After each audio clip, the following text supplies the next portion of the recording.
Halo, selamat pagi, siang, sore, atau malam Pak Wiba. Perkenalkan, nama saya Cristiano Bertkaparang dengan NIM 010432300024. Dan saya akan menjelaskan mengenai materi-materi yang telah dipelajari setelah UTS. Dan juga di akhir saya akan menjelaskan isi dari 3 video yang telah saya tonton sebelumnya. Yang pertama akan bahas mengenai Dewan Keamanan Nasional. Dewan Keamanan Nasional adalah badan penasihat kunci dalam cabang eksekutif pemerintahan yang bertugas untuk mengkoordinasikan keamanan nasional dan juga kebijakan luar negeri itu sendiri. Dewan Keamanan Nasional membantu kepala negara dalam hal keamanan, strategi pertahanan, dan hubungan internasional. Di Amerika Serikat, Dewan Keamanan Nasional dibentuk pada tahun 1947 oleh Presiden Harry Truman sebagai tanggapan atas tantangan geopolitik pasca Perang Dunia Kedua. Fungsi utama dari Dewan Keamanan Nasional di Amerika Serikat adalah yang pertama, menasihati presiden tentang isu keamanan nasional dan kebijakan luar negeri. Lalu, memfasilitasi kerjasama antar lembaga tentang pertahanan, intelijen, diplomasi, dan keamanan dalam negeri. Lalu, mengawasi implementasi keputusan presiden mengenai operasi militer, penanggulangan terorisme, keamanan cyber, dan aliansi asing. Lalu, memberikan platform untuk manajemen krisis secara real-time dan perencanaan strategis jangka panjang. Poin kedua yang akan saya bahas ialah mengenai tren dan tantangan modern dari Dewan Keamanan Nasional. Keamanan cyber menjadi fokus utama dalam perang modern dan intelijen. Dewan Keamanan Nasional memiliki peran penting dalam penanggulangan terorisme pasca 9/11. Ketegangan yang meningkat di antara kekuatan besar seperti Amerika Serikat, Tiongkok, dan Rusia telah menyebabkan peningkatan fokus pada strategi geopolitik, kesiapan militer, dan aliansi, terutama di wilayah seperti Indo-Pasifik dan Eropa Timur. Poin ketiga yang saya bahas ialah mengenai budaya strategis.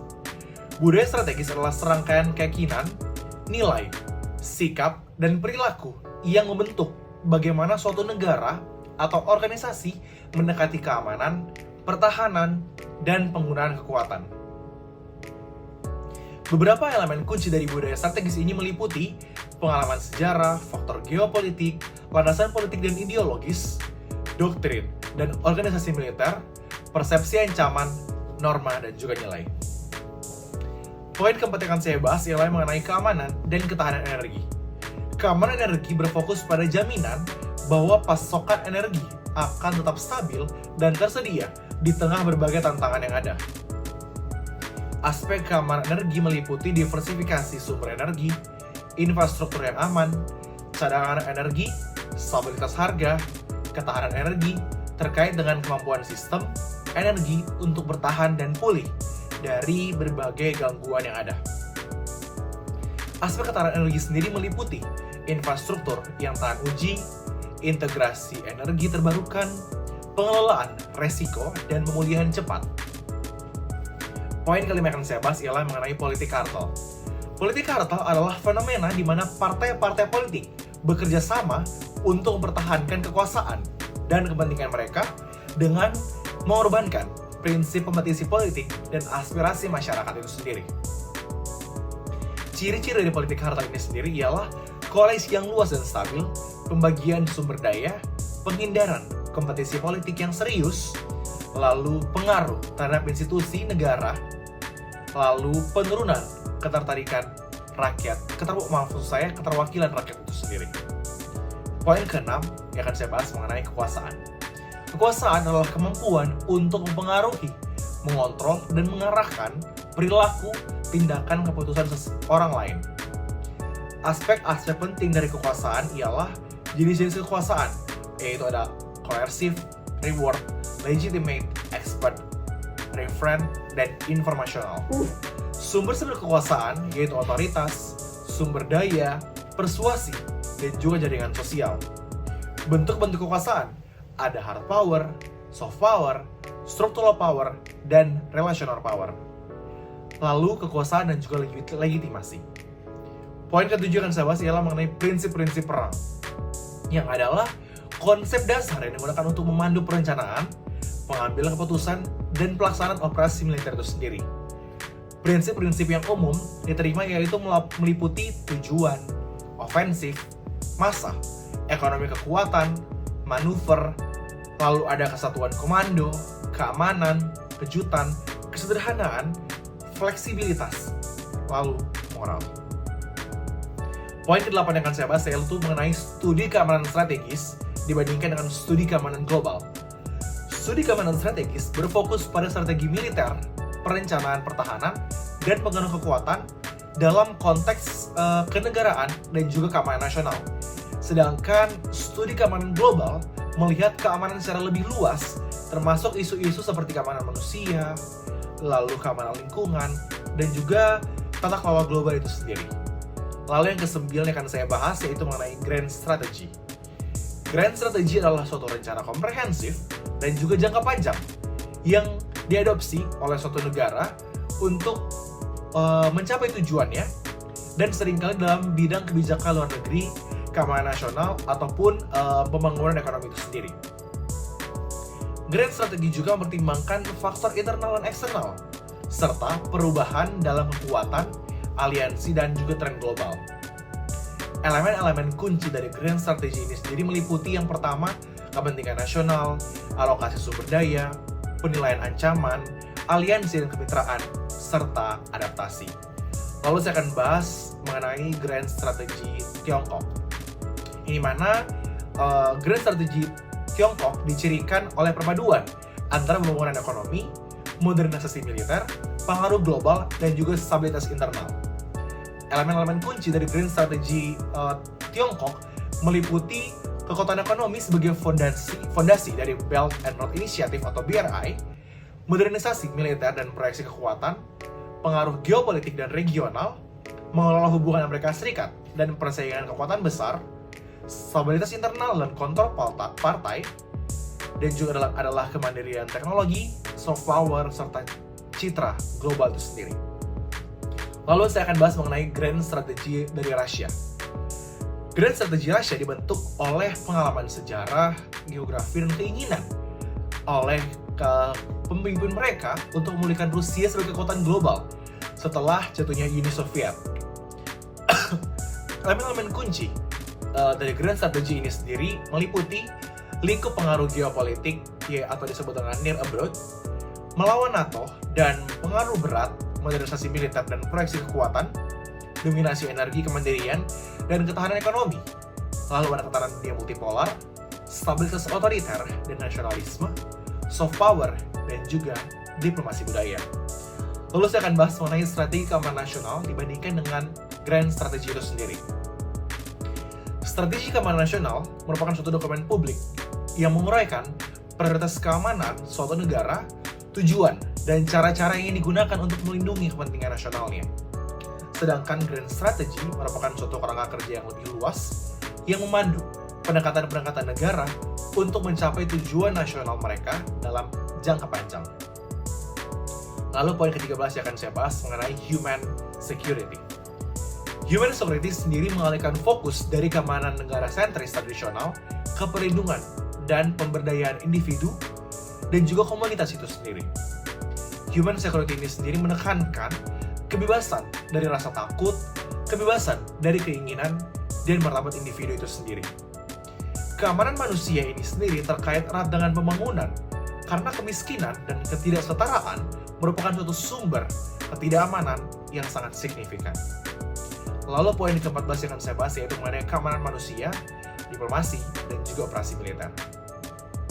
Keamanan manusia telah membentuk kembali bagaimana upaya diplomasi dan militer dilakukan dengan menekankan bahwa perdamaian dan stabilitas sendiri bergantung pada kesejahteraan individu dan kekuatan militer serta aliansi internasional.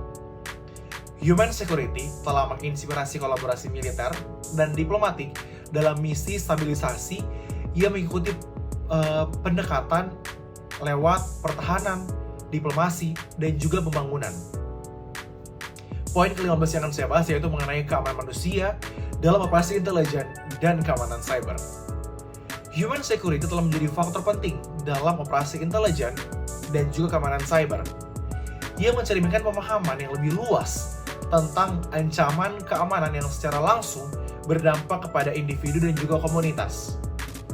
Upaya intelijen dan keamanan cyber sekarang memprioritaskan perlindungan kesejahteraan pribadi dan sosial, mengatasi ancaman non-tradisional seperti kejahatan cyber, disinformasi, dan pelindungan infrastruktur yang penting, yang semuanya itu penting bagi human security ini sendiri. Poin ke-16 yang akan saya bahas yaitu mengenai keamanan dalam negeri, penegakan hukum, dan pertahanan dalam negeri. Keamanan dalam negeri sendiri meliputi bagaimana bertanggung jawab untuk melindungi negara dari ancaman domestik dan juga internasional. Sedangkan penegakan hukum berfokus pada penegakan hukum, menjaga ketertiban, dan juga melindungi warga negara dari berbagai kegiatan-kegiatan kriminal yang ada. Lalu pertahanan dalam negeri meliputi tentang bagaimana kita melibatkan peran militer dalam melindungi wilayah negara dari ancaman dan juga agresi eksternal yang ada. Poin ke-17 yang akan saya bahas yaitu mengenai perang oportunistik.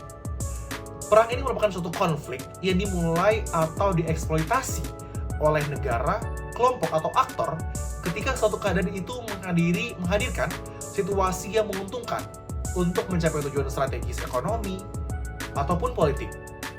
Tidak seperti perang kebutuhan yang diperjuangkan untuk mempertahankan kepentingan-kepentingan nasional yang penting, perang oportunistik ini sendiri bersifat diskresioner dan sering dikritik karena dimotivasi oleh ambisi daripada pertahanan. Lalu poin ke-18 yang akan saya bahas yaitu mengenai teori perang yang adil. Teori perang yang adil adalah kerangka kerja dalam filsafat dan juga hukum internasional yang menguraikan bagaimana kondisi di mana perang itu dapat dibenarkan secara moral dan juga berakar dari prinsip-prinsip etika, sehingga teori ini bertujuan untuk mengatur keputusan untuk berperang dan berperilaku selama perang itu sendiri, serta bagaimana menyimbangkan kebutuhan akan keadilan dan realitas konflik. Lalu yang akan saya bahas selanjutnya adalah mengenai Carl von Clausewitz tentang perang dan politik. Carl von ini sendiri seorang ahli teori militer Rusia yang berpendapat bahwa perang pada dasarnya adalah alat politik. Pernyataannya dia yang paling terkenal ialah perang hanyalah kelanjutan dari politik dengan cara lain. Clausewitz ini sendiri menekankan bahwa perang bukanlah tindakan yang terisolasi. Itu adalah perpanjangan dari tujuan-tujuan politik. Politik membangun tujuan perang, tujuannya, dan perilakunya. Tindakan militer tunduk pada tujuan politik yang dilayaninya. Lalu yang terakhir saya akan bahas mengenai 3 video yang telah saya tonton sebelumnya. Video pertama yaitu mengenai War and International Politics dari John Mearsheimer sendiri. Ini mana ia adalah seorang realis yang terkenal dalam hubungan internasional dan ia memberikan kuliah tentang perang dan politik internasional. Dia sendiri berpendapat bahwa perang merupakan suatu fitur dominan dari politik internasional untuk membentuk cara para pemimpin berpikir dan negara-negara berinteraksi satu sama lain. John Mearsheimer ini sendiri berpendapat bahwa politik internasional pada dasarnya adalah usaha yang sangat kompetitif. Mengenai keputusan untuk berperang, Mearsheimer ini sendiri berpendapat bahwa perang adalah perpanjangan dari politik, seperti yang telah saya sebutkan sebelumnya, dengan cara lain, dengan demikian merupakan alat kenegaraan yang digunakan. Dia pun berpendapat bahwa negara-negara memutuskan untuk berperang ketika hal itu demi kepentingan nasional mereka, yang berarti bahwa perang pencegahan dan juga perang oportunistik dapat diterima dan diharapkan dalam politik internasional itu sendiri. Mengenai eskalasi dalam perang, Mearsheimer berpendapat bahwa begitu perang dimulai, ada kecenderungan kuat untuk meningkat ke tingkat yang begitu ekstrim. Dia berpendapat bahwa begitu hal ini terjadi, pertimbangan militer akhirnya mendominasi pertimbangan politik yang merupakan perkembangan yang tidak menguntungkan. Dan secara keseluruhan, Mearsheimer sendiri menyajikan pandangan realis tentang perang dan politik internasional dengan menekankan sifat kompetitif dari hubungan internasional itu sendiri dan kemungkinan perang yang selalu ada. Lalu, video kedua yaitu mengenai Cyber Siege, Unmasking China's Assault on Global Networks. Dalam video ini, mengeksplorasi dunia, spionase dunia maya, dengan fokus pada kebangkitan Tiongkok sebagai kekuatan dunia maya dan dampaknya terhadap Amerika Serikat dan juga Eropa. Tiongkok telah beralih dari pemain kecil di dunia maya menjadi kekuatan dunia maya yang tangguh, terlibat dalam spionase dan dunia maya untuk memajukan kepentingan ekonominya dan juga militer mereka. Amerika Serikat dan Tiongkok terkunci dalam pertempuran dunia maya yang terus-menerus dengan kedua negara saling menuduh melakukan spionase dunia maya dan serangan dari dunia maya itu sendiri. Sedangkan Eropa terjebak di antara sekutu tradisional Amerika dan mitra ekonomi Tiongkok yang berujung untuk menyeimbangkan hubungan dalam menghadapi meningkatnya spionase dunia maya Tiongkok. Tiongkok pun menggunakan berbagai taktik spionase dunia maya itu sendiri, termasuk mencuri rahasia dagang, kekayaan intelektual, dan juga dokumen-dokumen diplomatik. Amerika Serikat telah mengambil pendekatan yang lebih konfrontatif terhadap spionase dunia maya. Tiongkok termasuk dakwaan dan sanksi, sementara Eropa telah mengambil pendekatan yang lebih tenang. Terlepas dari upaya-upaya untuk mengekang spionase dunia maya itu sendiri ya, serangan juga terus berlanjut yang menimbulkan ancaman signifikan bagi keamanan global. Lalu, video ketiga yaitu mengenai the next global superpower isn't who you think, yaitu yang dibawakan oleh Ian Bremmer. Ian Bremmer sendiri berpendapat bahwa dunia saat ini tidak memiliki pemimpin dan alih-alih bergerak menuju tatanan dunia bipolar, unipolar, ataupun multipolar. Ia bergerak menuju tatanan multipolar dengan tumpang tindih yang begitu signifikan. Tatanan keamanan global akan tetap unipolar dengan Amerika Serikat sebagai satu-satunya negara dengan jangkauan militer global yang sebenarnya. Tatanan ekonomi global akan tetap multipolar dengan Amerika Serikat, China, Uni Eropa, dan lainnya memegang pengaruh yang begitu signifikan. Tatanan dunia global yang sedang berkembang dapat berupa salah satu dari yang berikut, seperti perang dingin teknologi antara Amerika Serikat dan China, globalisasi digital baru dengan persaingan yang berkelanjutan, ada tatanan teknopolar di mana perusahaan teknologi menjadi aktor dominan, sehingga Bremer berpendapat bahwa perusahaan teknologi menjadi semakin kuat, bahkan memainkan peran penting dalam perang di Ukraina. Dan kekuatan mereka perlu diperiksa dengan begitu cermat, sehingga dia mengakhiri dengan mengajukan pertanyaan tentang akuntabilitas, privasi data, dan dampak dari model periklanan perusahaan teknologi terhadap masyarakat itu sendiri. Sekian penjelasan materi, juga penjelasan dari 3 video yang telah saya tonton sebelumnya. Semoga apa yang telah saya sampaikan dapat diterima dengan baik. Terima kasih.